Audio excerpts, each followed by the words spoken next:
राधे राधे दोस्तों, आप सभी का बहुत बहुत स्वागत है एक बार से फिर मेरे चैनल में। आज मैं आपको परिवर्तनीय एकादशी की कथा सुनाने जा रही हूँ, जो कल दिनांक 14 सितंबर 2024 को भाद्र शुक्ल पक्ष एकादशी को पड़ रहा है। परिवर्तनीय एकादशी का शुभ मुहूर्त 13 सितंबर 2024 को रात्रि 10:30 से शुरू होकर अगले 14 सितंबर 2024 को 8:41 समाप्त होगा।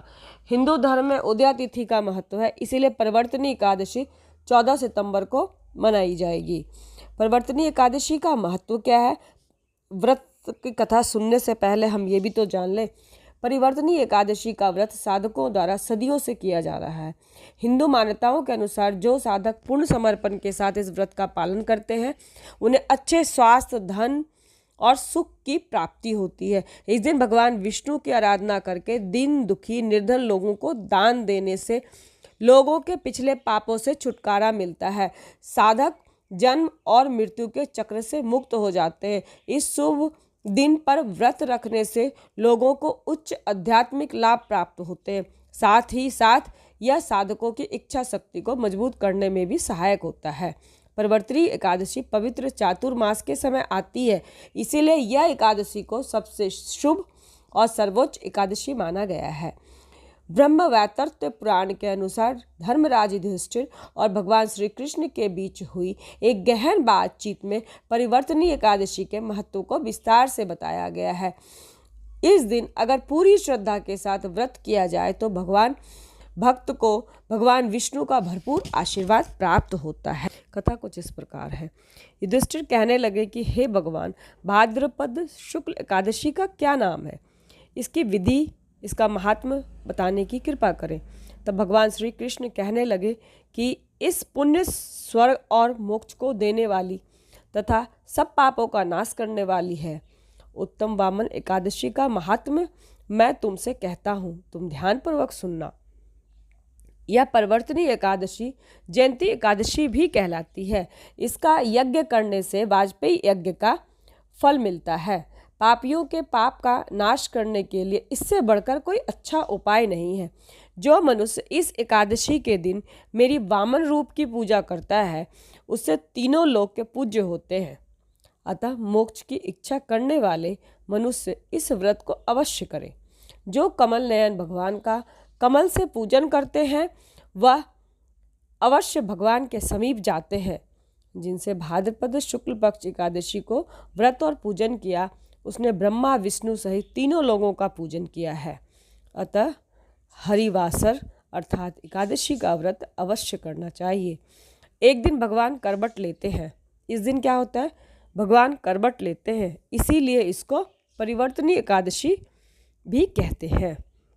भगवान के वचन सुनकर युधिष्ठिर बोले कि हे भगवान, मुझे अति संदेह हो रहा है कि आप किस प्रकार सोते हैं और करवट लेते हैं तथा किस तरह राजा बलि को बांधा और वामन रूप रखकर क्या क्या लीलाएं की।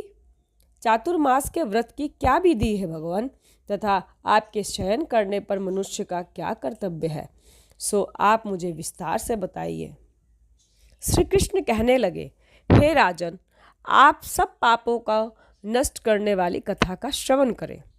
त्रेता युग में बलि नामक एक दैत्य था।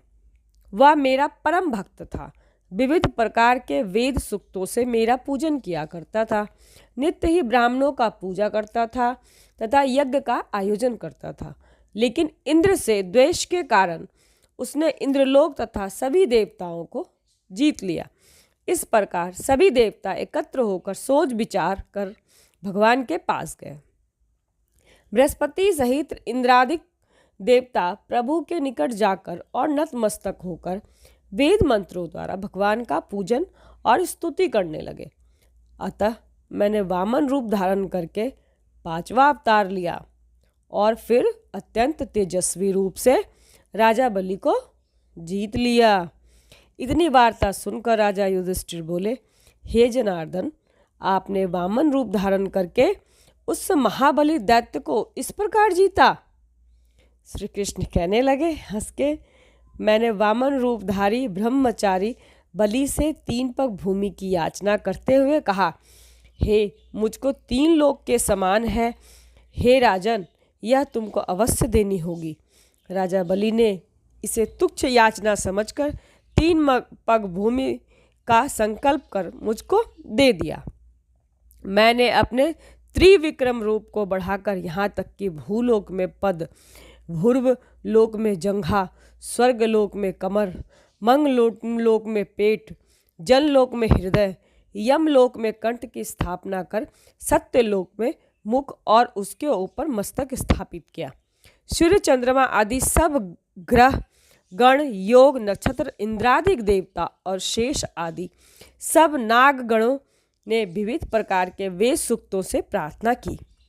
तब मैंने राजा बलि का हाथ पकड़कर कहा, हे राजन, एक पद से पृथ्वी, दूसरे लोक से स्वर्ग पूर्ण हो गए, अब तीसरा पग कहाँ रखूं?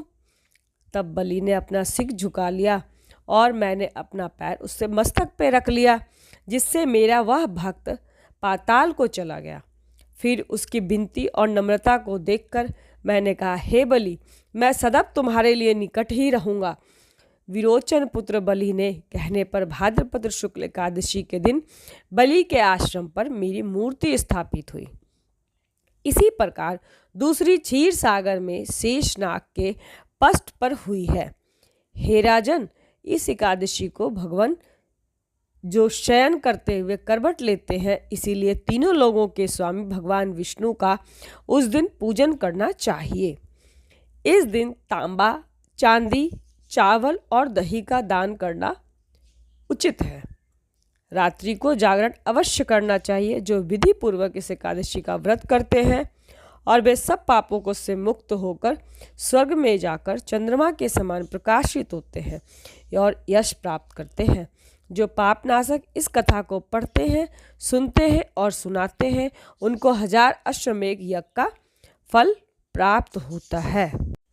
परिवर्तनी एकादशी के व्रत का पारण द्वादशी तिथि को किया जाएगा, इसीलिए इस व्रत का पारण 15 सितंबर को सुबह 6:06 से सुबह 8:24 तक है।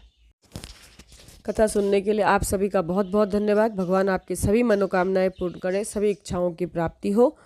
आपको यदि कथा अच्छी लगती हो प्लीज़ सब्सक्राइब करें, शेयर करें, कमेंट करें। धन्यवाद।